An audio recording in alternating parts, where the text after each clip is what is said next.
কি রাগ করতেছেন নাকি? দুনিয়ার যশ, খ্যাতি, সম্মান, মর্যাদা সব ছিল, সব মাইনাস করেছেন আল্লাহকে পাইতে গিয়া। যেরকম সুবহানাল্লাহ। আর আমার দেশের কিছু মানুষ আছে, একটা সিগারেটের প্যাকেট পাইলে ঈমান বেঁচে শেষ। আছে না নাই? কিন্তু আসিয়া উপার্জন করেছেন দুনিয়ার হাসানা, আখিরাতের হাসানা। মুসা আলাইহিস সালাতু ওয়াস সালামের দোয়াও তিনি শিখে নিয়েছেন, আল্লাহ আমাকে দুনিয়ার কল্যাণ দাও, আখিরাতের কল্যাণ দিয়ে দাও। ফিরআউন তাকে পাকড়াও করে ফেললো।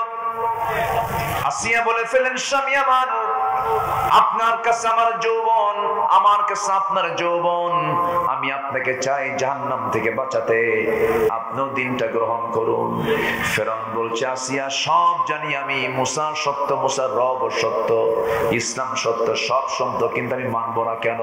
আমার চেয়ার চলে যাবে। এমন লোক এখনো আছে না নাই? আপনি বলবেন না আছে না নাই? আমার বন্ধুগণ, একটু কান লাগান, মনোযোগ দিয়ে শোনার চেষ্টা করুন। এই আলোচনা জীবনের শেষ আলোচনা হতে পারে, এই মাহফিল আমার আপনার জীবনের শেষ মাহফিল হতে পারে। আমরা আমাদের জীবনকে পরিবর্তন করে নেওয়ার চেষ্টা করব, জোরে বলি ইনশাআল্লাহ। সবার আগে আমি খুঁজবো কাকে বলেন? খুঁজে নেব কাকে? আসিয়া আলাইহিস সালাতু ওয়াস সালাম সব কিছুকে বাদ দিলেন। ফিরআউন বলল, আসিয়া শোনো, আমার দিকে অন্তত তাকায়া তুমি দিনটা ছেড়ে দাও। আসিয়া বলছেন, আমার স্বামী, আপনি আমাকে যে প্রস্তাব দিচ্ছেন, এই প্রস্তাবে আপনি আমাকে কখনো কাবু করতে পারবেন না, কারণ দুনিয়ার সব ছাড়বো, কিন্তু আমি ঈমানকে কখনো ছাড়তে পারবো না। পাকড়াও করা হলো, ধরে ফেলা হলো। প্রথমে ধরা হলো ফিরআউনের একজন দাসী ছিল, যে দাসী কালিমা পড়ে দিন গ্রহণ করেছিলেন। সেই দাসীকে ধরে দুই হাতের মধ্যে পেরেক ঢুকানো হলো, দুই পায়ে পেরেক ঢুকায়া একটা করে অঙ্গ কেটে নেওয়া হয়, আর বলা হয়, ও আসিয়া, তোমাকে এরকম করে দুনিয়া থেকে বিদায় করে দেব। আসিয়া আলাইহিস সালাতু ওয়াস সালাম শেষ পর্যন্ত যখন দেখতে পেলেন ফিরআউন নাছোড়বান্দা হয়ে তার দিকে এগিয়ে আসতেছে, আসিয়া আলাইহিস সালাতু ওয়াস সালাম বলছেন, স্বামী আমার, আপনি আমাকে কি বলতে চান বুঝতে পেরেছি। একটা কথা আপনি জেনে রেখে দিন, আমার প্রতি অত্যাচার যত বাড়বে, আমার ঈমান তত মজবুত হয়ে যাবে। হামান পরামর্শ দিল, হামান বলে ফেলল, ফিরআউন বুকের শত্রু, বড় শত্রু, বুকের শত্রুকে আগে মাইনাস করে ফেলে দাও। জল্লাদকে ডাকা হলো, জল্লাদকে ডেকে বলা হলো, ও জল্লাদ, করাত নিয়ে এসে তার মস্তকটাকে দ্বিখণ্ডিত করে ফেলো, শরীরটাকে দুই ভাগ করে ফেলো। এই কথা যখন চূড়ান্ত হয়ে গেল, আসিয়ার কানে যখন দেওয়া হলো, আসিয়া নিশ্চিত হয়ে গেলেন তিনি শহীদ হয়ে যাবেন, দুনিয়া থেকে বিদায় নিচ্ছেন। আসিয়া আলাইহিস সালাতু ওয়াস সালাম সেই সময় প্রস্তুতি যখন নিচ্ছিলেন, এমন সময় শেষবারের মতো যখন বলা হলো, আসিয়া বলছেন, তোমরা আমাকে যে হুমকি দেখাচ্ছ, আমি সেই হুমকিতে ভয় নই, করেন, কারণ আমি আমার নাকের ভিতরে জান্নাতের ঘ্রাণ পেয়ে গেছি। জোরে বলুন সুবহানাল্লাহ। আসিয়া আলাইহিস সালাতু ওয়াস সালাম তার হাত পা বাঁধা হয়েছে, কপালে করাত লাগানো হয়েছে। করাত দিয়ে যখন অর্ডার হয়ে গেল, যখন চেরা শুরু হয়ে গেছে, ফিঙ্কি দিয়ে রক্ত পড়া শুরু হয়ে গেছে, সে অন্তিম সময়ে তিনি একটা দোয়া করেছেন। সেই দোয়াটা আল্লাহ খুব পছন্দ করেছেন। যেই দোয়াটা তিনি পড়েছেন, সেই দোয়া আল্লাহ রাব্বুল আলামিন সূরা তাহরিমের মধ্যে, কোরআনের মধ্যে তুলে ধরেছেন, রব্বি বিনিলি ইনদাকা বাইতান ফিল জান্নাহ ওয়া নাজ্জিনি মিন ফিরআউনা ওয়া আমালিহি। আয় আল্লাহ তাআলা, তুমি আমার জন্য বানায় দিবা একটা ঘর, বেশি ঘর লাগবে না, একটা ঘর বানায় দিবা ইনদাকা, তোমার কাছে, তোমার আরশ আজিমের কাছে, তোমার ঘরের সঙ্গে আমার একটা ঘর তুমি বানায় দিবা, এবং ফিরআউন থেকে, তার দুষ্কর্ম থেকে তুমি আল্লাহ আমাকে বাঁচায় দাও। এমন করে তিনি দোয়া করতে করতে দুনিয়া থেকে বিদায় নিয়েছেন। আর দুনিয়ার সমস্ত নারী পুরুষকে জানান দিচ্ছেন, ও দুনিয়ার মানুষেরা, দুনিয়ার সমস্ত সৌর্য বীর্য, দুনিয়ার সমস্ত নাজ নিয়ামতকে প্রত্যাখ্যান করে জান্নাত এমন করে নিতে হয়। জোরে বলুন সুবহানাল্লাহ। আমি কি আলোচনা চালাবো? এই যে উঠতেছে, এই যে চাচা, এই যে বসেন বসেন। আর কতক্ষণ বলি, কারণ বহু রাত ধরে আপনারা বসে আছেন, আপনাদের কষ্ট দিকে আমি তাকাচ্ছি। তো মায়েরা কি মাহফিল আছে? সুলেমান ভাই, মায়েরা মাহফিল আসছে তো নাকি? মায়েরাও আছে? বলি আলহামদুলিল্লাহ, জোরে বলি আলহামদুলিল্লাহ। একটু বসেন আমার বন্ধুগণ, একটু মনোযোগ দিয়ে শুনি। আমরা এই দুনিয়ার হাসানা যদি পেয়ে যাই, আখিরাতের হাসানাও জুটে যাবে। দুনিয়ার কল্যাণটা চাইবো আমরা কার কাছে? আসতে বলবেন না, কার কাছে? আল্লাহর কাছে আমরা চাবো। আল্লাহ তাআলা বলছেন, ও বান্দা, আমি আমার নিজের ক্ষমতায় যাকে ইচ্ছা তাকে শাস্তি দেব, যাকে ইচ্ছা তাকে মাফ করে দেব। ক্বালা আযাবি ইউসিবু বিহি মান আশা, আমি যাকে ইচ্ছা তাকে শাস্তি দিতে পারি। কিন্তু আল্লাহ তাআলা আবার পরক্ষণেই বলছেন, শাস্তির পরেই বলছেন, রাহমাতি ওয়াসিআত কুল্লা শাইইন, প্রত্যেকটা সৃষ্টির মাঝে প্রত্যেকটা জায়গায় আমার রহমতটা বিস্তৃত। আমার রহমত সব জায়গায় বিস্তৃত হয়ে আছে। তবে হ্যাঁ, আমি আমার রহমত তিন শ্রেণীর তিনটা গুণ যারা অর্জন করবে তাদের মাঝে আমি আল্লাহ অবশ্যই রহমত দিয়ে তাদেরকে ধন্য করবো। জোরে বলি সুবহানাল্লাহ, আরো জোরে বলি সুবহানাল্লাহ। নাম্বার 1 হলো যারা তাকওয়া অর্জন করবে, মুত্তাকি যারা হবে, তাকওয়ার গুণ যারা অর্জন করবে, আল্লাহ তাদেরকে তার রহমত দিয়ে ধন্য করবেন। তাকওয়াটা কি? একটু সময় নিয়ে কথা বলতে হবে, কিন্তু আমি লক্ষ্য করছি দু একজন করে ওঠা বসা করছেন। এরকম নড়াচড়া করলে তো আমি আলোচনা হারিয়ে ফেলবো। ভাই একটু বসেন, নয় দোয়া করে দিই নাকি? বসেন কেন? বসেন। কি এখানে কি হেলিকপ্টার যাচ্ছে নাকি? এত জোরে আওয়াজ হয়? হেলিকপ্টার, ভুটভুটি গাড়ি, এটা মনে হয় রাস্তা। বসেন, এই যে এই বসেন। অনেক রাত তো, বুঝি তো, একটু কষ্ট হচ্ছে। আগামীতে চিফ মেহমানকে 10টার মধ্যে উঠায় দিবে। যিনি প্রধান মেহমান থাকবেন 10টার মধ্যে উঠায় দিলে সব ঠিক থেকে যায়। ঠিক আছে না? সব ব্যালেন্স থাকে। একটু বসে।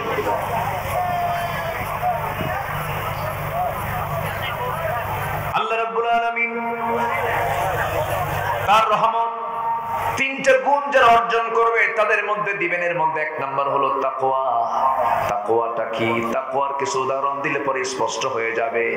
তাকওয়ার যদি আপনি অধিকারী, তাকওয়ার অধিকারী লোকজনকে যদি চিনতে চান, এই পৃথিবীতে শীর্ষ মুত্তাকির তালিকায় যারা ছিলেন তার মধ্যে সাহাবীরা এট ফার্স্ট আল্লাহু আকবার বলেন। আল্লাহু আকবার। ওমরের নাম শুনছেন তো? ওমরের নাম শুনেন নাই?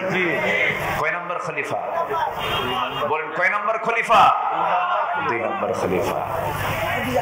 অনেকদিন আগে এক মাহফিলে বললাম, ওমরে ফারুককে চিনেন কে? সামনে থেকে এক ছোট্ট ছেলে দাঁড়ায় বলে, হুজুর আমি চিনি। কে? আমাদের বাড়ির দোতলায় ভাড়া থাকে। এই খলিফা ওমর ফারুক রাদিয়াল্লাহু তাআলা আনহু তাকওয়া কাকে বলি তা তিনি বাস্তব জীবনে বুঝিয়ে দিয়েছেন। তার জীবন থেকে একটু কথা বললে জিনিসগুলো স্পষ্ট হয়ে যাবে। অর্ধ দুনিয়ার শাসনকর্তা, 40টা রাষ্ট্র তিনি চালান। কি সিম্পল জীবন যাপন তিনি করেছেন। কি তাকওয়া তার মধ্যে ছিল। তার আইন, তার বিধান, তার শাসন, তার জীবন লাইফ স্টাইল গুলোর দিকে তাকালে মনে হয় বাস্তব কোরআন তার মধ্যে বাস্তব ছিল। যেরকম সুবহানাল্লাহ। একটা ঘটনা মনে পড়ে গেল আমার। সাইয়েদনা ওমর ফারুক রাদিয়াল্লাহু তাআলা আনহু একদিন রাষ্ট্রের কিছু মধু তার ভাগে পড়ে গেল। সেই মধু, 1 বোতল মধু তিনি নিয়ে আসছেন। সেই মধুর বোতল নিয়ে তিনি এই মধু থেকে কিছু মধু ভাগ করে তার প্রতিবেশীদেরকে দিবেন, সমান ভাগে ভাগ করে দিবেন। এই মধুর বোতল নিয়ে এসে স্ত্রীর হাতে দিয়ে বলছেন, স্ত্রী আমার, এই যে মধুর বোতল তোমাকে দিলাম, আমরা 5-6 জন যে প্রতিবেশী আছি সমান ভাগে ভাগ করে দিবা। এই কথা দায়িত্ব দেওয়ার সঙ্গে সঙ্গে পরক্ষণেই করলেন কি, সেই মধুর বোতলটা আবার হাতের মধ্যে নিয়ে বলছেন, আমার স্ত্রী মন খারাপ করো না, এই মধু ভাগের দায়িত্ব আমি তোমাকে দেব না, আমি আমার প্রতিবেশীর হাতে দিয়ে দেব। মন খারাপ করলেন তিনি, প্রতিবেশীর হাতে দিয়ে বললেন, ভাগ করে আমার অংশের মধুটা আমার কাছে দিয়ে যাও। তার অংশের মধু তিনি গ্রহণ করে তার বউয়ের কাছে গিয়ে বলছেন, আমার স্ত্রী শোনো, আমি তোমাকে বিশ্বাস করি, আমি তোমাকে ট্রাস্ট করি, কিন্তু আমি তোমাকে মধুবাগের দায়িত্ব এই জন্য দেই নাই যে আমি তোমাকে সন্দেহ করলাম, না না, আমি মধুবাগের দায়িত্ব তোমাকে এই জন্য হলো, মধু তো তরল জিনিস, এই মধু তরল জিনিস, এটাকে ভাগ করতে গেলে কম বেশি না করলেও যে ভাগ করতে বসবে তার হাতের মধ্যে 1 ফোঁটা হোক 2 ফোঁটা হোক মধু বেশি লেগে যাবে। এতটুকুন মধু আমাদের ভাগে বেশি আসুক এটা চাই নাই মনে করে মধুবাগের দায়িত্ব আমরা না আনি অন্য কাউকে দিয়েছি। সুবহানাল্লাহ। এটাই হলো তাকওয়া, এটাই হলো গুণ, এটাই হলো ইখলাস, এটাই হলো ঈমানের চূড়ান্ত লেভেল। এই দুনিয়াতে যার এই জাতীয় লেভেল ঠিক থেকে যাবে তার জন্য জান্নাতটা ওয়াজিব হয়ে যাবে। আমার বন্ধুগণ, ঈমান তো শুধু নামাজ পড়লেই হাসিল হয় না, ঈমান তো শুধু রোজা রাখলেই হাসিল হয় না। এমন নামাজি আছি প্রতিবেশীর রাস্তা বন্ধ করে দেয়, আসতে বলবেন না, আছে না নয়? প্রতিবেশী রাস্তা বন্ধ করে দেয়, প্রতিবেশীর ঘরটা তার ঘরের পিছনে সাইড দিয়ে একটু হাঁটার রাস্তা আছে, সেই রাস্তাটা হয়তো তার নামে দলিল করা, গন্ডগোল লাগলেই রাস্তার মাঝখানে খোঁটা মারে। এটা তো পাবনায় মনে হয় নাই, আসতে বলে আছে না নাই, খোঁটা মারে। অথচ রাসূল বলেছেন, আমার উম্মতের যদি কষ্ট না হতো প্রতিবেশীকে আমি সম্পত্তির ওয়ারিস বানায় দিতাম, অথচ আপনি খোঁটা মারতেছেন। রাসূল বলছেন, যে বান্দা অন্য বান্দার জন্য রাস্তা বের করে দেবে আল্লাহ তার জন্য জান্নাতের রাস্তা সহজ করে দিবেন। সুবহানাল্লাহ। আমার বন্ধুগণ, আমার দেশে বহু ভাই আছেন বোনের সম্পত্তি বুঝে দেন না, আসতে বলে আছে না নাই? প্রত্যেক বছর হজে যান, প্রত্যেক বছর উমরা করে আসেন, কিন্তু বাপ মারা গেছে 1 যুগ যাবত, 12 বছর যাবত বাপ মারা গেছে, বাবা রেখে যাওয়া জমিগুলো শুধু ভাই ধান লাগায় আর ধানগুলো গোলায় তোলে, বোনদেরকে ধানগুলো বোঝায় দেয় না, জমিগুলো বোঝায় দেয় না। আমি কি মনে হয় আপনাদের বিপদে ফেলতেছি কিনা? রাগ করতেছেন নাকি আপনারা? হুজুর কি হুজুর নিয়ে আসলে যে বোনের সম্পত্তি বের করে দিচ্ছে? বোনকে বুঝায় দেয় না, বোন কিছু বলতে পারে না, সেই বোন হঠাৎ করে একদিন হয়তো ভাইকে বলেই ফেলেছে, চোখ এরকম বড় বানায় ফেলে। আমার ভাই করে কি, বোনকে আবার মাঝে মাঝে দাওয়াত দিয়ে পাশে বসায় ওয়াজ করে, বোন আমার তুমি তো সম্পত্তি পাবা, কিন্তু একটা কথা বলি কি, অংশ নিলে কিন্তু ধ্বংস হয়। দেখছেন কি ওয়াজটা দিল? এটা কি কোরআন থেকে ওহী না শয়তান থেকে ওহী? শয়তান থেকে ওহী। সম্মানিত ভাইরা, যেদিন বাপ মারা গেছে তার ঘাড়ের যদি একটা গামছা হয়, সেই গামছাকে ভাগ করে সবার হাতে হাতে বুঝাই দিতে হবে। কেউ কিছু করে না, চুপ করে আছে সবাই। আস্তে কোন কোন জোরে কোন, ঠিক কিনা? তিলকা হুদুদুল্লাহ, এগুলো হচ্ছে আল্লাহর সীমা। লিযাকারি মিসলু হাসিল উনসাইন, আল্লাহ তাআলার এগুলো বিধান। এই বিধানগুলো যারা মানবে, আল্লাহ বলছেন আমি আল্লাহ তাআলা তাদেরকে আমার রহমত দিয়ে বেষ্টন করে তাদেরকে আমি সোজা জান্নাত বুঝাইয়া দেব। দুনিয়াতে কেউ কারো হক মানলে তার জন্য জান্নাত কখনো হতে পারে না। মুত্তাকি কখনো অন্যের হক মারতে পারে। আমি আলোচনার শেষের দিকে আস্তে আস্তে চলে যাচ্ছি। নাম্বার 2 হলো যারা যাকাত যারা ঠিক মতো আদায় করবে। আমার দেশে যাকাত চালু না সুদ চালু? বলেন, যাকাত না সুদ? আটঘরি উপজেলায় কোনো সুদের কারবার নাই? আছে। সুদ আছে? আছে। সুদ আছে? আছে। সুদখোর নামাজি? সুদখোর নামাজি? নামাজিও আছে। আমার বন্ধুগণ, এই সুদ আপনি কখনো বন্ধ করতে পারবেন না। তবে হ্যাঁ, সমাজে যদি একটা পক্ষ যদি তারা যদি আন্দোলন করে যদি যাকাত ভিত্তিক সমাজ গড়ে তুলতে পারে, যে সমাজে যাকাত ভিত্তিক সমাজ গড়ে উঠবে সেই সমাজে সুদ কখনো টিকে থাকতে পারে না। এটা দোয়ায় শুধু আসবে না, সংগ্রাম করতে হবে, মুজাহাদা করতে হবে। আল্লাহর জমিনে যাকাত কায়েম হোক। সবাই কি চান? সবাই কি চান? চান কারা কারা হাত উঁচু করে দেখান মুসলমান।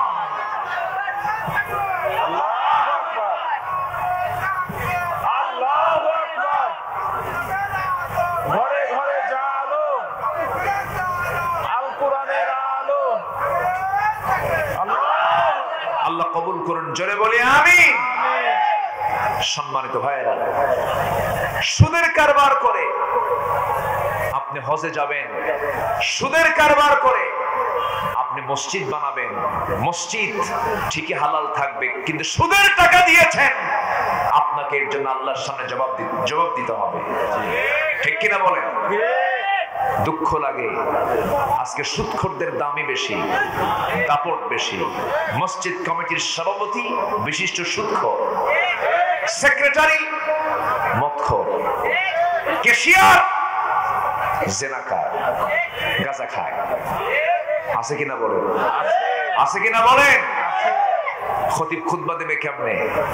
জুমার দিন খতিব খুতবা দিতে নিয়ে খুতবার ভিতরে হঠাৎ করে বলে ফেলছে, লা তাকুলুর রিবা আদআফা মুদাআফা, তোমরা চক্রাকারে সুদ খাইও না। এই ওয়াজ করতে নিয়ে হঠাৎ করে সভাপতির চোখের দিকে তাকায়া খতিব ওয়াজ করতেছে। সভাপতি নামাজ শেষান্তে হুজুরের সামনে দাঁড়ায় বলে, হুজুর সুদের বিরুদ্ধে ওয়াজ করবেন, কোনো সমস্যা নেই, কারণ আল্লাহ সুদের বিরুদ্ধে কোরআনে ওয়াজ করেছেন, কিন্তু ওয়াজের সময় আপনি আমার দিকে চেয়ে থেকে ওয়াজ করলেন কেন? সম্মানিত বন্ধুগণ, আমরা কোন দিন প্রতিবাদ করতে শিখব? উচিত ছিল প্রত্যেক সচেতন মুসল্লি ওই সমস্ত সুদখোর, ঘুষখোর, মদখোর কমিটিকে ঘাড় ধাক্কা দিয়ে মসজিদ থেকে বের করে দেওয়া। ঠিক কিনা? এটা উচিত ছিল। তা'মুরুনা বিল মা'রুফ ওয়া তানহাউনা আনিল মুনকার, সৎ কাজের আদেশ দাও, অসৎ কাজের বাধা দাও। কার অর্ডার? আসতে বলবেন না, কার অর্ডার? আল্লাহর অর্ডার। আল্লাহ তুমি সবাইকে আমল করার তৌফিক দাও, জোরে বলি আমিন। নাম্বার 3 হলো, যারা আমার আয়াতকে যারা বিশ্বাস করবে, আমি তাদের জন্য রহমতের দরজা খুলে দেব, আসমানের দরজা খুলে দেব, আমি আরশ আজিমের ছায়ায় আমি তাদেরকে জায়গা দেব। জোরে বলি সুবহানাল্লাহ। যুবকরা নোংরামি বাদ দিয়ে দিবা, অশ্লীল কোনো নোংরার কাছে যাবা না, হারাম কোনো রিলেশনে জড়াবা না, হারাম কোনো পন্থা অবলম্বন করবা না। আল্লাহ তোমাকে আরশ আজিমের ছায়ায় জায়গা দিয়ে দিবেন। জীবনে আর 5 ওয়াক্ত নামাজ ছাড়বো না, কার একটা হাত তুলে দেখান তো দেখি। 5 ওয়াক্ত নামাজ আমরা কেউ ছাড়বো না, কার একটা হাত তুলে দেখান। জোরে বলি আল্লাহ, আরো জোরে বলি আল্লাহ। আমাদেরকে 5 ওয়াক্ত সালাত আদায় করা তৌফিক তুমি আল্লাহ দিয়ে দাও। জোরে বলি আমিন, আরো জোরে আমিন, আরো জোরে আমিন। হাত নামান। অধিকাংশ মুসলমান বেনামাজি, অধিকাংশ মুসলমান নেশাখোর, অর্থাৎ টানটুন দেয়। নাম্বার 3, মুখে দাড়ি নাই। আমরা যে কালাম শুনতে এসেছি কোরআন, যে কোরআন জানা, যে কোরআনকে সহি করে তেলাওয়াত করা সবার জন্য সুন্নত, নফল, ওয়াজিব না ফরজ? বলেন, হুকুমটা কি বলেন? ফরজ। তাহলে কোরআন সহি করে তেলাওয়াত করা কি ফরজ? যদি বলি এই কোরআনটা সহি করে পড়তে পারেন, সংখ্যা কি আমার দেশে বেশি হবে না কম হবে? না অনেক কম হবে? বলেন বলেন বলেন বলেন, অনেক কম হবে। তাহলে আমরা মুসলমান কোরআনটা সহি করে পড়তে পারি না। আমরা মুসলমান রেগুলার নামাজও পড়ি না। আমরা মুসলমান, আমরা নেশা করি। আমরা মুসলমান, আমাদের বাহ্যিক সূরতটাও ইসলাম সম্মতভাবে আমাদের বাহ্যিক সূরতের অবস্থাটাও নাই। সম্মানিত ভাইরা, কেন, কি জন্য নাই? এর কারণটা কি? অবশ্যই এর পেছনে কিছু কারণ আছে না নাই? আসতে বলবেন না, আছে না নাই? প্রথম দোষ হবে ব্যক্তির দোষ, এটা নিশ্চিত, কারণ ব্যক্তির দোষেই ব্যক্তিকে জাহান্নাম যেতে হবে। আল্লাহ তাআলা আগে ধরবেন বান্দাকে। কিন্তু ব্যক্তিকে সুযোগ করে দেয়নি, যাদের সামর্থ্য ছিল তাদের কি ধরা হবে না? আসতে বলেন, ধরা হবে না? ইমামের দায়িত্ব বেশি না মুসল্লির দায়িত্ব বেশি? বলেন। ইমামের বেশি জবাবদিহি করতে হবে কাকে? মুসল্লিকে না ইমামকে? ইমামকে। আমার দেশে কি ওয়াজ কম হয়? আমার দেশে ওয়াজ বেশি না আমল বেশি? বলেন, ওয়াজ বেশি না আমল বেশি? ওয়াজ বেশি। কিন্তু আল্লাহ তাআলা বলছেন, বান্দা আমি তোমার আমল দেখতে চাই, শুধু কথা শুনতে চাই না। মহান রব্বুল আলামিন সুন্দর করে বলছেন, ইয়া আইয়ুহাল্লাযীনা আমানু লিমা তাকুলুনা মা লা তাফআলুন। ইমানদারেরা, তোমরা সেই কথা কেন বলতে যাও যা তোমরা আমল করো না? আল্লাহ আমলটা দেখতে চান। ঈমানহীন আমলের কোনো মূল্য নেই, আবার আমলহীন ঈমানের কোনো মূল্য আল্লাহর কাছে নাই। গোটা দুনিয়ার ধনীদের তালিকায় একজন শ্রেষ্ঠ ধনী বিল গেটস, গোটা পৃথিবীর শীর্ষ ধনীদের একজন অন্যতম ধনী। সে তার মোট সম্পদের বিশাল একটা অংশ সে রেড ক্রসকে দান করেছে। জনগণের কল্যাণে বিশাল অর্থের তার দান আছে। এত বড় নেক আমল থাকার পরও আল্লাহর কাছে তার কোনো পুরস্কার নাই। তার মধ্যে কি নাই? ঈমানটা নাই। কিন্তু আমল করেও তো কোনো লাভ হলো না। আবার ঈমান আছে, আমল নেই, সেটারও কোনো মূল্য আল্লাহর দরবারে নাই। আল্লাহ এই জন্য বলছেন, যারা পারেন ঠোঁট মিলিয়ে বলুন, ইন্নাল্লাযীনা আমানু ওয়া আমিলুস সালিহাতি কানাত লাহুম জান্নাতুল ফিরদাউসি নুজুলা খালিদিনা ফিহা লা ইয়াবগুনা আনহা হিওয়ালা। জোরে বলুন আল্লাহু আকবার।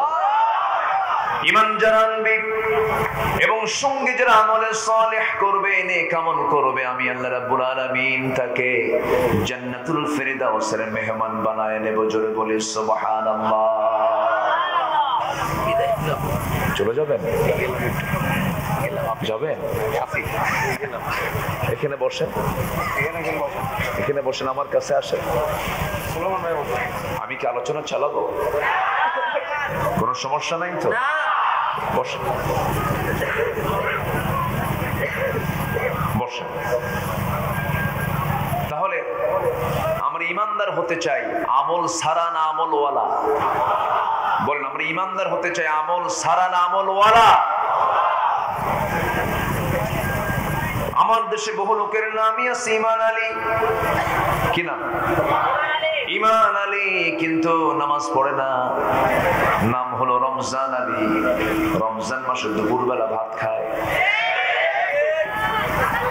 নাম হলো আতর আলী, গোটা গায়ে গাজার গন্ধ। নাম দিয়ে তো কোনো কাম হবে না। আল্লাহ রাব্বুল আলামিন বান্দার আমল দেখতে চান। বান্দা, আমি তোর আমলটা দেখি, তোকে জান্নাতটা দিয়ে দেব। এই জন্য আমরা আমলের দিকে বেশি সচেষ্ট হয়ে যাব, সতর্ক থাকবো, আমল যেন কোনো কিছু বাদ না পড়ে। আমার বন্ধুগণ, দুজন সাহাবী যখন একত্রিত হতেন, সালাম দিয়ে তার একটা সূরা পড়তেন। সাক্ষাৎ হলে তার এই সূরাটা সম্পূর্ণ করে একজন আরেকজনকে শোনায় দিতেন।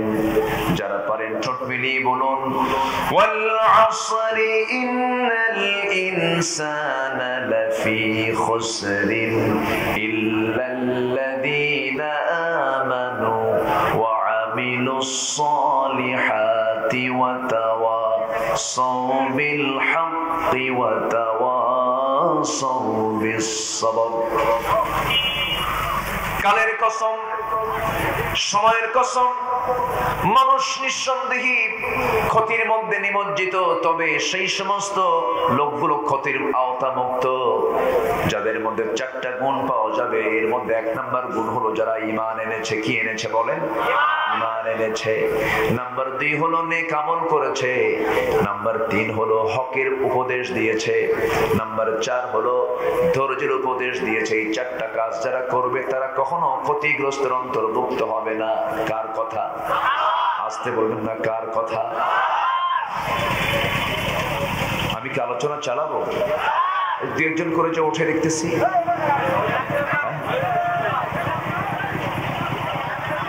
মাহফিল শুরু হয়েছে নাহমাদুহু দিয়া, শেষ হবে কি দিয়া? বলেন কি দিয়া শেষ হবে? দোয়া দিয়ে শেষ হবে। একটা লোক ওঠার কোনো চিন্তা মাথায় নেবেন না। যদি মাহফিলে বসে যদি মন চায় যেন উঠে যাই, তাহলে ভাবতে হবে আমার পিছনে ওয়াসওয়াসা দেওয়ার জন্য একজন প্রস্তুত। সে কে? ইবলিস। ইবলিস তো এমন জিনিস যে জান্নাতেও ঢুকেছিল। আমার আব্বা আদমকে, আমার মা হাওয়াকে ফাযাল্লাহুমা শাইতান ফাওয়াসওয়াসা লাহুমা, দুজনকে ওয়াসওয়াসা দিয়েছিল। তাহলে শয়তান যদি জান্নাতে ঢুকে আমার আব্বা আম্মাকে ধোঁকা দিতে পারে, শয়তান তো হাত ঘুরিয়ে আসে না। আসতে কর, হাত ঘুরিয়ে কি আসে? এখানে কি শয়তান আসে? বসেন, মেহেরবানি করে বসেন। আমি তো আগে উঠতে চাই, কিন্তু আমাকে সবার শেষে উঠায় দেয়। সব মাহফিলগুলোতে লেখা থেকে প্রধান বক্তা, কিন্তু আমি হয়ে যাই শেষ বক্তা, সবার শেষ। কি করবে? একটু বসেন। ওয়াজ শোনা আগে দরকার না ধৈর্য আগে দরকার? আগে ধৈর্য দরকার। বিয়া আগে দরকার না ধৈর্য আগে দরকার? ধৈর্য যদি না থাকে বউ পিটাই মেরে ফেলবে। আগে ধৈর্য দরকার। একটু বসে। একটা আলোচনা শুরু, এর মাঝ এবং শেষ সবটুকুন যদি আপনি না শোনেন বুঝবেন কি? এই জন্য শুরু যখন হয়েছে আমরা শেষটা করেই যাব। জোরে বলি ইনশাআল্লাহ। আমি সূরাতুল আরাফ থেকে একটা আয়াত আমি তেলাওয়াত করেছি। আমার আল্লাহর পক্ষ থেকে আমার গজব দরকার, শাস্তি দরকার না রহমত দরকার? বলেন তো কি দরকার? এই আয়াতে আল্লাহ তাআলা 3টা কাজের জন্য আল্লাহ নিজে ওয়াদা করছেন, আমি তাকে রহমত দিয়ে ধন্য করব। জোরে বলি সুবহানাল্লাহ। শুনবেন না ইনশাআল্লাহ? জোরে বলি ইনশাআল্লাহ। জি। এবং এই আয়াতে একজন নবী তিনি দোয়া চাচ্ছেন আল্লাহর কাছে। তিনি কি দোয়া চাচ্ছেন আল্লাহ তাআলা সেই কথাটাও এর মধ্যে বলে দিয়েছেন। আমরা তো দোয়া করি, নবীদের দোয়াই আমাদের দোয়া। কোরআনে কারীমে যত দোয়া আছে সব নবীদের দোয়া। সুবহানাল্লাহ। এক এক নবীর এক একটা দোয়া।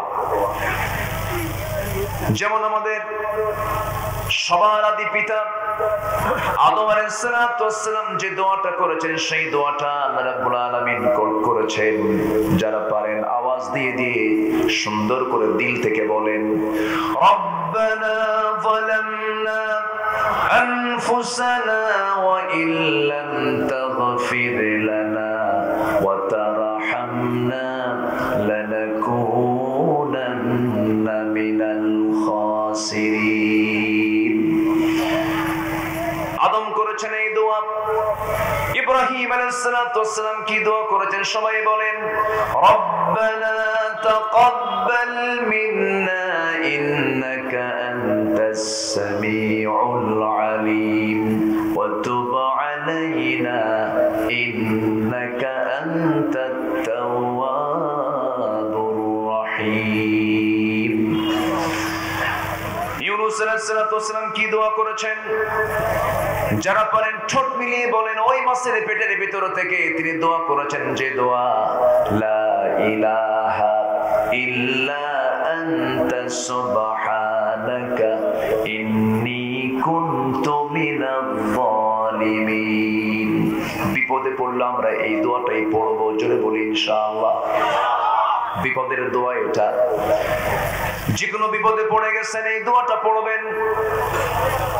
মুসিবতে পড়ে গেছে, এই দোয়াটা পড়ে নেব। নবীরা এই দোয়াগুলো শিখিয়ে দিয়েছেন। আজ থেকে প্রায় 19 বছর আগের কথা, 19 বছর। বৃহত্তর যশোর অঞ্চলের ঝিনাইদহ মহেশপুরে মাহফিল ছিল। মাহফিল থেকে ফিরে আসবো, আমি পাকশি হয়ে আসবো। ফেরার পথে আগে তো প্রায় রোড ডাকাতি হতো, রোড ডাকাতির কবলে পড়ে গেলাম। একটা গাড়ি ভাড়া করেছিলাম, সেই ড্রাইভারকে নিয়ে যখন ফিরতেছি, ড্রাইভারটি একটু কানে কম শোনে। ফিরতে নিয়ে দেখি যে সামনে রোড ডাকাতি হচ্ছে, গাছ কাটছে। তো গাছ যখন কাটছে আমি দেখলাম একটু কুয়াশাও, ড্রাইভার টের পায় নাই, ডাকাতি চলছে। আমি তো কাঁপতেছি আর দোয়া ইউজ করতেছি। তো ড্রাইভারকে বললাম, ড্রাইভার সামনে ডাকাতি হচ্ছে মনে হয়, দোয়া ইউনুস পড়। হুজুর ইউনুসকে আরেক মুসিবতে পড়লাম। আমি কই একটা অবজার একটা। আমি দোয়া ইউনুস ঘন ঘন পড়ছি। আল্লাহ তুমি যদি অথই সমুদ্রে মাছের পেটে থেকে যদি তুমি ইউনুসকে যদি উদ্ধার করতে পারো এই দোয়া দিয়া, আর এ তো ডাকাত, এ তো কোনো ব্যাপারই না। চিন্তা করলাম, বারবার দোয়াটা পড়ছি আমি, কিন্তু লক্ষ্য করে দেখি কিছুক্ষণ পর ডাকাতের একটা সদস্য এসে আমার গাড়ি গ্লাসে নক করছে। আমি আরো কাঁপতেছি আর মনে মনে কি আল্লাহ দোয়া তো পড়লাম, কাম তো হয় না।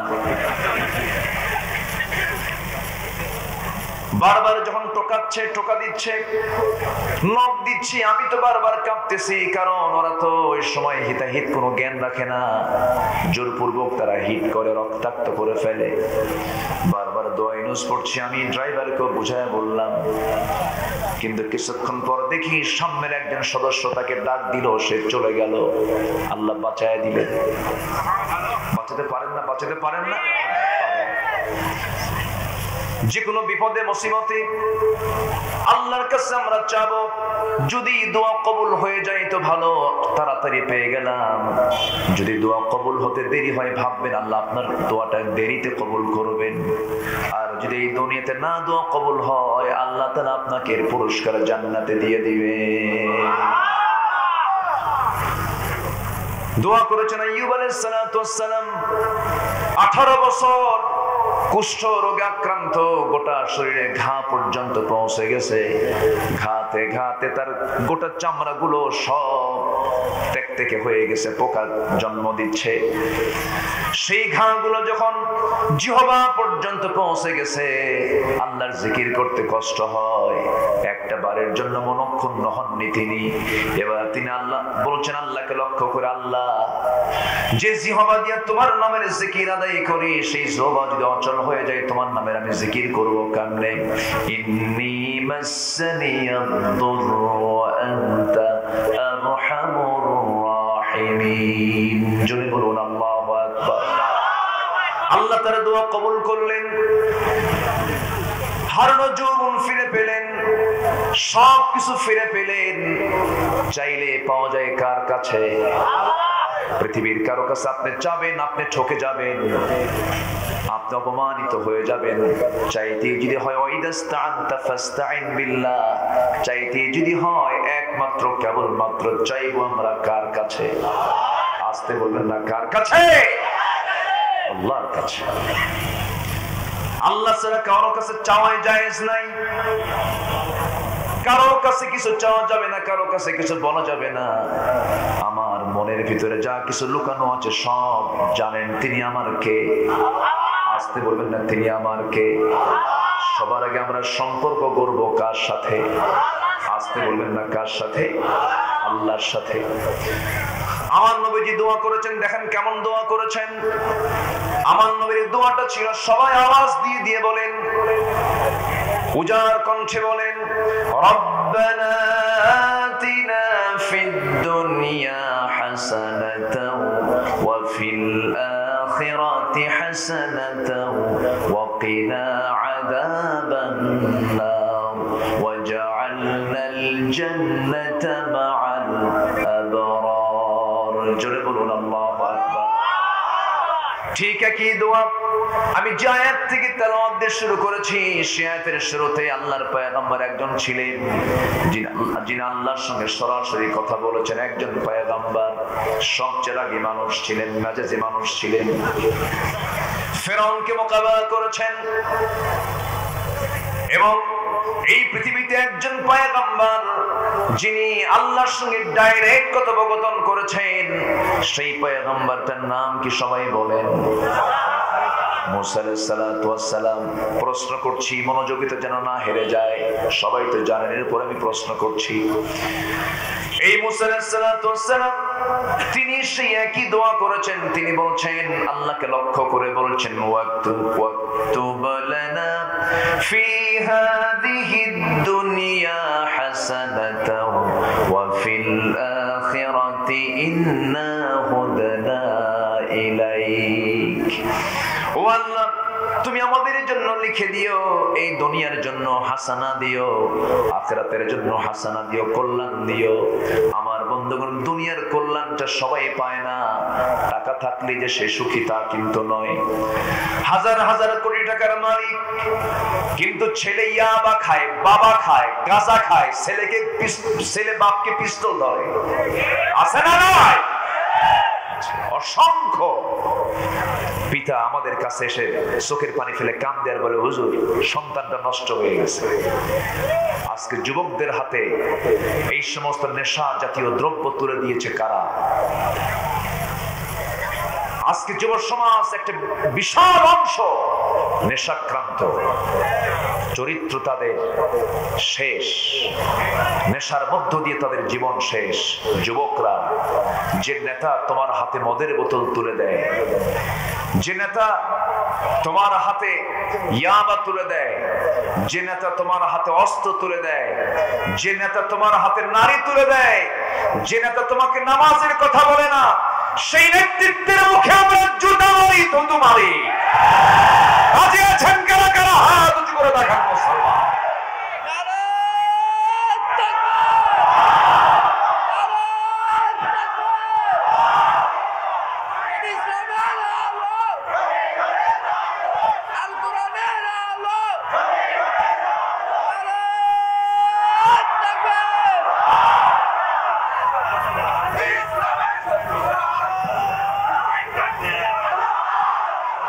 সম্মানিত ভাইয়েরা, আমার দেশে যত সংকট আছে এর মধ্যে সবচেয়ে বড় সংকট হলো সৎ এবং যোগ্য নেতৃত্বের সংকট। আমার দেশে এই মুহূর্তে কর্মী বেশি না নেতা বেশি? কি বেশি? মুরিদ বেশি না পীর বেশি?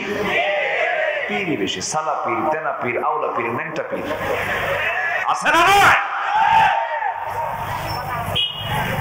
কথা বলবো কথা জোরে বলি ইনশাআল্লাহ। ওয়াজ করে মদের দোকান বন্ধ হবে না, ওয়াজ করে বন্ধ হবে না, ওয়াজ করে সুদ বন্ধ হবে না। ওয়াজ কি আমার দেশে কম হয়? সুদ কমছে না বাড়ছে? ওয়াজ কি আমার দেশে কম হয়? তাহলে মদের বোতল কমছে না বাড়ছে? বাড়ছে। এগুলো বন্ধ হবে কেমনে? একটু লাইনে আসে, ঠিক আছে না? একটু লাইনে আসি। কষ্ট হচ্ছে নাকি আপনাদের? যখন বলবেন ভাল লাগে না, মনোযোগ করে দেব। আছেন তো সবাই?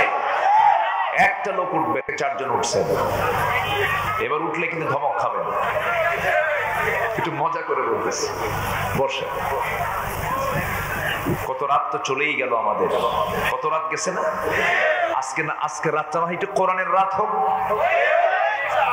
গত শীতের ভিতরে ক্রিকেট খেলা, কি বলে বিশ্বকাপ খেলা, ফুটবল গত শীতেই তো হলো। রাত 3টার দিকে খেলা বিশ্বকাপ। মুসলমান পরিবারের সন্তান, 3টায় খেলা, 2টার দিকে ঘুম থেকে উঠে ওযু বানায়া সেজদা দিয়ে কয়, আল্লাহ আমার দল যেন জিতে। এত নেশা, রাত 3টার দিকে খেলা দেখে, তাহাজ্জুদ পড়ে না। ফজরের সময় ওযুর পানি খুব ঠান্ডা, সম্মানিত ভাইয়েরা বসুন। তাহলে আমরা দুনিয়ার হাসানা দুনিয়ার কল্যাণ চাবো আমরা কার কাছে? আসতে বলবেন না, কার কাছে? আল্লাহর কাছে। সন্তানকে বলবো আমি বাবারে তুই আমার ছেলে, তুই আমার মেয়ে, আমি তোর বাবা, আমি তোর মা। সুন্দর করে সন্তানকে বোঝায় বলবেন মা বাবা এই যে তোরা আমার সন্তান, এই দুনিয়াতে একই ছাদের নিচে একই পরিবারে আমরা পরিবারভুক্ত হয়ে আমরা বসবাস করছি। এপার থেকে যখন ওপারে চলে যাব, যখন মরে যাব, যখন আমরা কিয়ামতের ময়দানে হাজির হয়ে যাব, আমরা চাবো এই দুনিয়াতে যেমন আমরা একই ছাদের নিচে থেকে একই পরিবারভুক্ত ছিলাম, আমরা একই সঙ্গে জান্নাতে থাকবো। ও আমার কলিজার টুকরা সন্তানরা, তোমরা কখনো 5 ওয়াক্ত নামাজ ছেড়ে দিও না। সন্তানদেরকে বোঝাবো আমরা, লোকমানকে টেনে আনবো। লোকমান কেমন বাপ ছিলেন, তার সন্তানদেরকে নসিহত দিয়েছেন। কোরআনে এমন বক্তব্য আছে না নাই? আসতে বলবেন না, আছে না নাই? কিন্তু এই বক্তব্যগুলো আজকে জাতি জানে না। জাতি জানবে কেমনে? জাতিকে তো শেখানোই হয় না। জাতিকে শেখানো হয় হলো প্যাক প্যাক, ঠিক আছে না? জাতিকে শেখানো হয় হলো লাল গরু। ফররুখ আহমেদের কবিতাগুলো নাই, কবি নজরুলের সেই কবিতাগুলো বাদ হয়ে গেছে। নজরুল ইসলামের ইসলামকে বাদ দিতে চায়। সলিমুল্লাহ মুসলিম হল থেকে মুসলিম শব্দ বাদ দিয়ে দেয় যারা। বিসমিল্লাহ যাদের কাছে বিরক্তিকর, এরা কোনোদিন মুমিন নয়, এরা মুনাফিক মুনাফিক মুনাফিক, ঠিক কি না? আমার বন্ধুগণ আবার আলেমদের ভুল ধরতে আসে, বলে আলেমরা কি জানে? ওদের কি কোনো কিছু জানা আছে না? ওরা কোনো জ্ঞান রাখে নাকি? আলেমদেরকে মূর্খ বলে আখ্যা দিতে চায় তারা। আমার বন্ধুগণ, আলেমদেরকে যারা মূর্খ বলে আখ্যা দিতে চায় তারা বোকার সঙ্গে বসবাস করে। কারণ এই পৃথিবীতে আল্লাহর কাছে সবচেয়ে দামি বান্দা হলো যারা আলেম ওলামা। জোরে বলেন সুবহানাল্লাহ। কার কাছে? ওদের কাছে দাম নেওয়ার দরকার আছে? আমার ভাইয়েরা, ওরা এত জানে এত বুঝি, কে যেন কইল কোন এক ঈদের সামনে, বললো ঈদের একদিন আগে বললো আগামীকাল ঈদুল আজহার জানাজা নামাজ, ঠিক আছে না? কি জ্ঞান দেখছেন, কি বুদ্ধি! ঈদুল আজহার জানাজা নামাজ হয়। আমার বন্ধুগণ, ওরা কোরআনটা বোঝে ওই কানার মতো। আমি প্রায় উদাহরণটা দেই, ওই কানার মতো। এক কানা গেছে মসজিদে নামাজ পড়তে, মাগরিবের নামাজটা পড়বে, নামাজ শুরু করবে, আজান দেয় নাই। ওই কানা অন্ধ লোকটা ইমামের সামনে বসে ইমামের সঙ্গে গল্প করতেছে। গল্প করতে করতে হঠাৎ করে দুজনের মধ্যে বাকবিতণ্ডা শুরু হয়েছে, ঝগড়া। আজান দিয়ে ফেলছে, ঝগড়া থামছে। নামাজে দাঁড়াইছে ইমাম, নামাজের মধ্যে ইমাম সূরা ফাতিহার পরে এমন একটা আয়াত বলছে যে আয়াতের অংশ হলো ওয়া কানা মিনাল কাফিরিন। কানা মনে মনে চিন্তা করে গন্ডগোল হলো কিছুক্ষণ আগে, নামাজের মধ্যে ফতোয়া জারি হলো আমি কানা কাফের।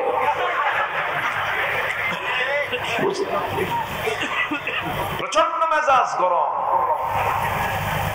খেপে ফায়ার, আগুন হয়ে গেছে। লোকমা টোকমা দেয় নাই, চলে গেছে বাড়িতে।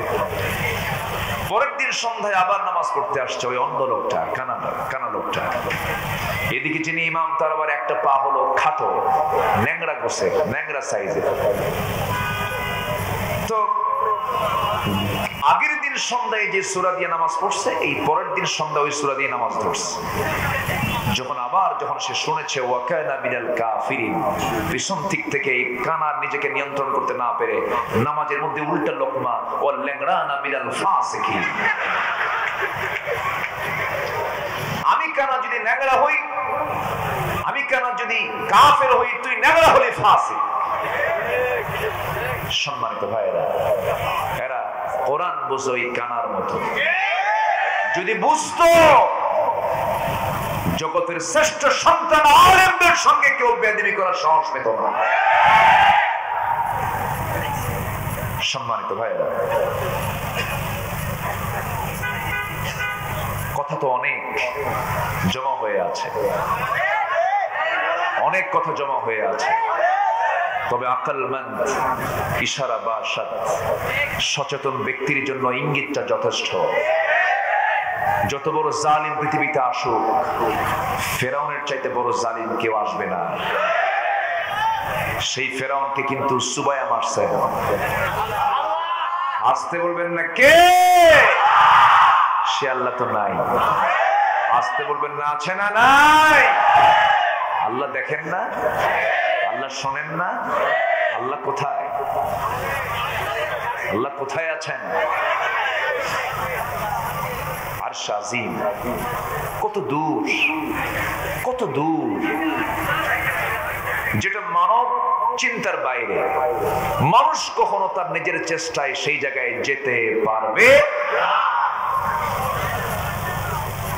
সে আল্লাহ বলছেন, বান্দা আমি তোর জন্য আসমানের দরজা খুলে দেব, আমি তোকে আমার মেহমান করে আমার আরশ আজিমের ছায়ায় জায়গা দিয়ে দেব।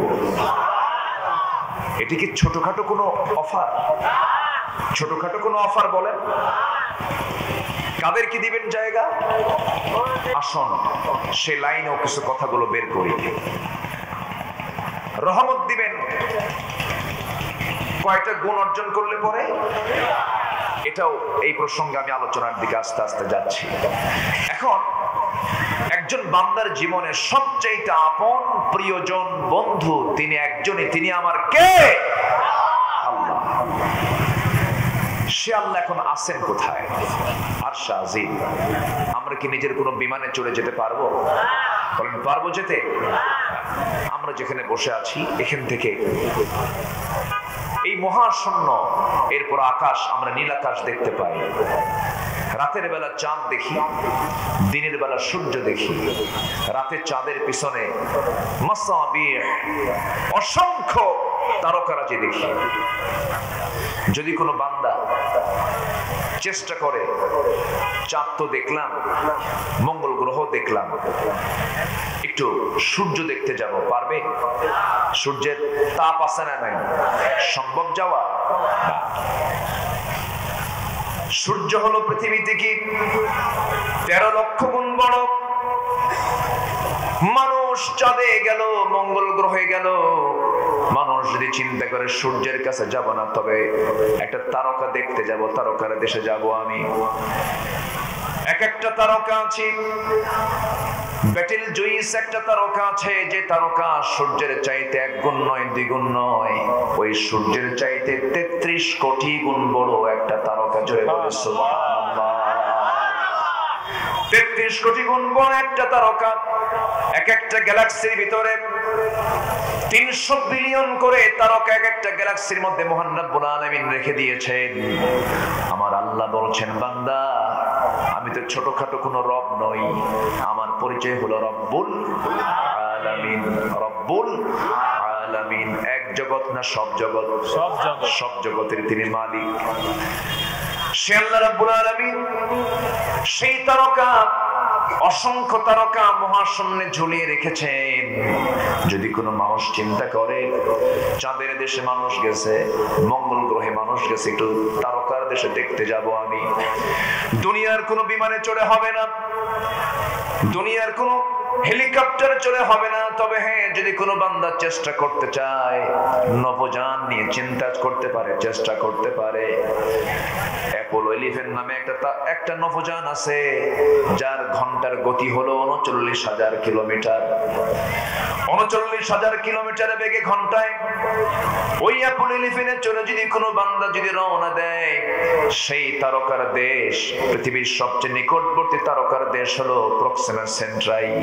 প্রক্সিমা সেন্ট্রাই যদি কেউ রওনা দেয়, ঘন্টা 39,000 কিলোমিটার বেগের সেই নভোযানে চড়ে সেই প্রক্সিমা সেন্ট্রাই যেতে তার সময় লেগে যাবে 1,15,000 বছর মাত্র। যাবেন কারা কারা? হাত তোলে। সম্ভব? আসতে বলে সম্ভব?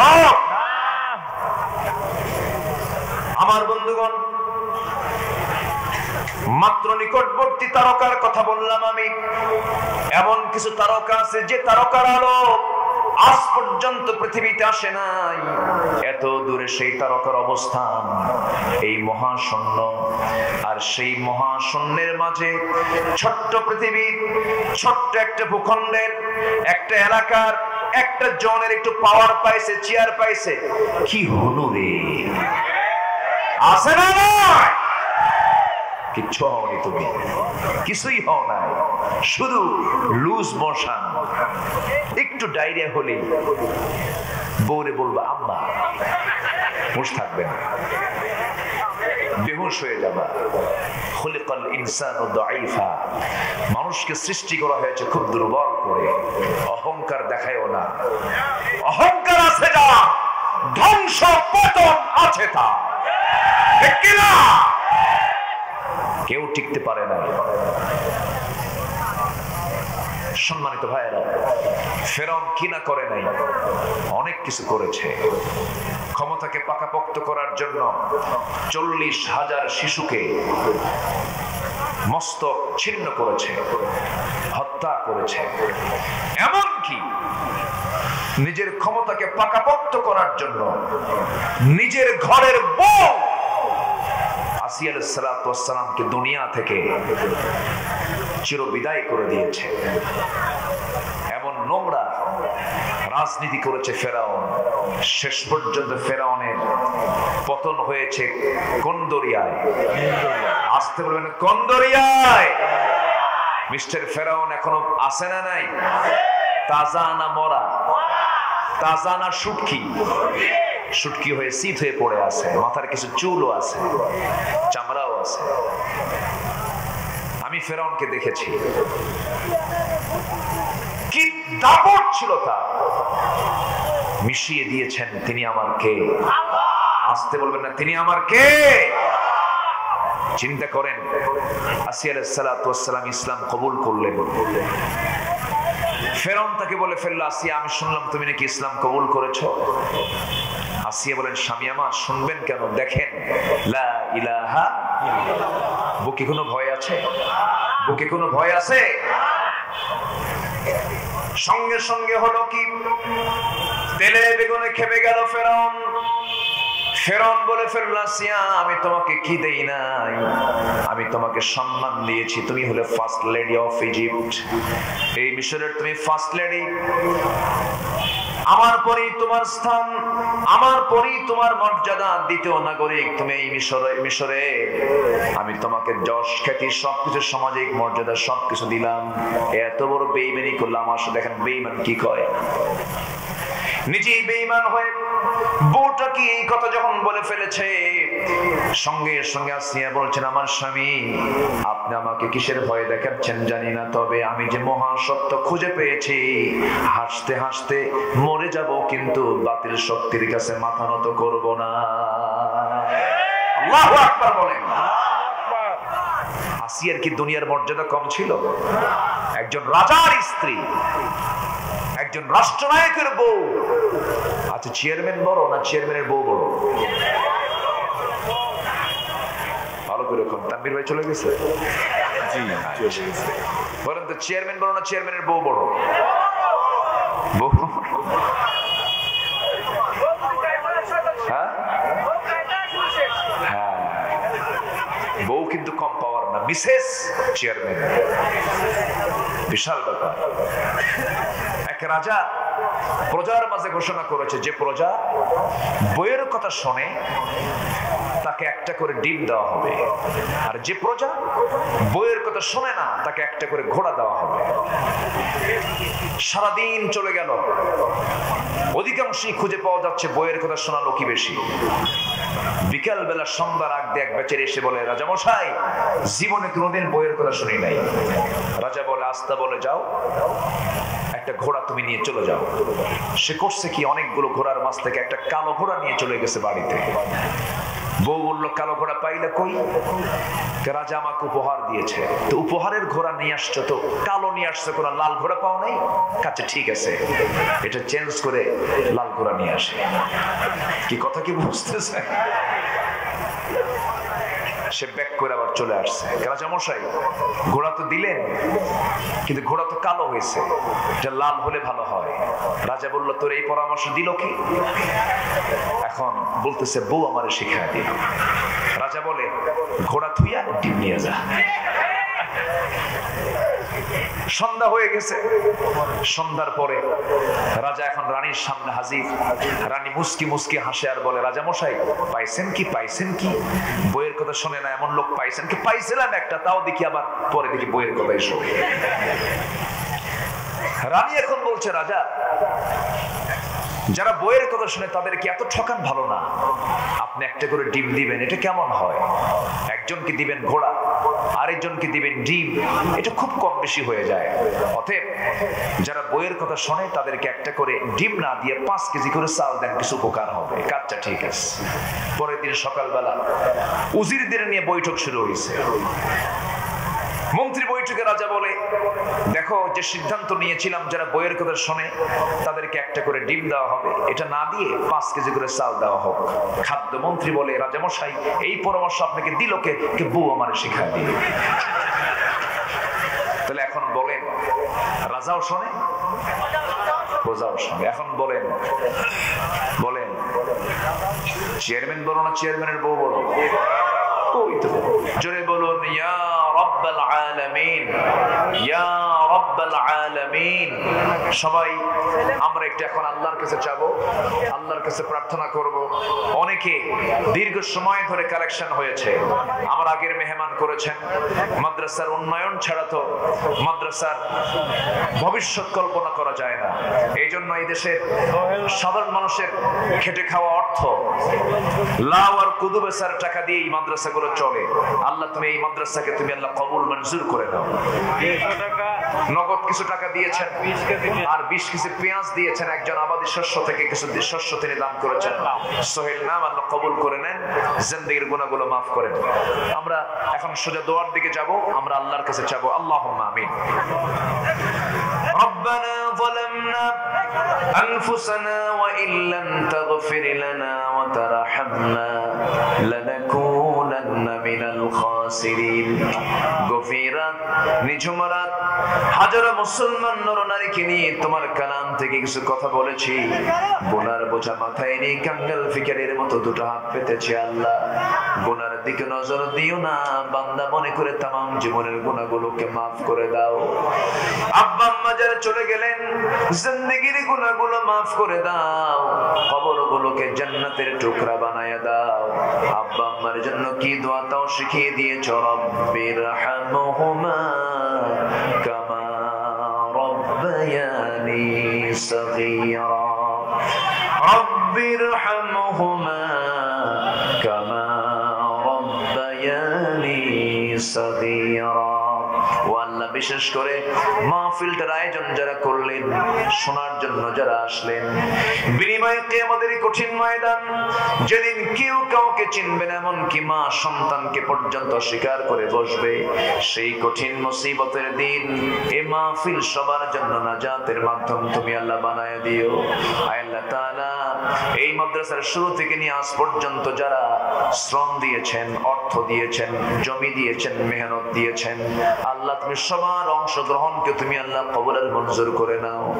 সুলাইমান ভাই তার আব্বাকে হারিয়েছেন, আব্বার আল্লাহ তার আমার সুলাইমান ভাই তার আব্বা অসুস্থ, দোয়া চেয়েছেন, আল্লাহ তুমি তাকে সেহাতে কুল্লিয়া দান করো। আম্মাকেও তুমি আল্লাহ কবুল আর মঞ্জুর করে নাও। অনেক অনেক প্রকার দোয়া চেয়েছেন, যার যা চাওয়া, যার যা প্রার্থনা তুমি আল্লাহ দয়া করে মঞ্জুর আর কবুল আর মঞ্জুর করে নাও। সেক্রেটারি মহোদয়কে তুমি আল্লাহ কবুল করে নাও। আল্লাহ তাআলা তোমার বান্দাগুলোকে নিয়ে এমন সময় হাত তুলেছি গোটা দুনিয়া জুড়ে মুসলমানদের পায়ের তলায় মাটি নাই। বাইতুল আকসা তুমি আল্লাহ মুসলমানদের হাতে তুলে দাও। এই ক্রান্তি লগ্নে 56টি মুসলিম রাষ্ট্রের ভিতরে তুমি আল্লাহ একটা ওমর তুমি আল্লাহ পাঠায়া দাও।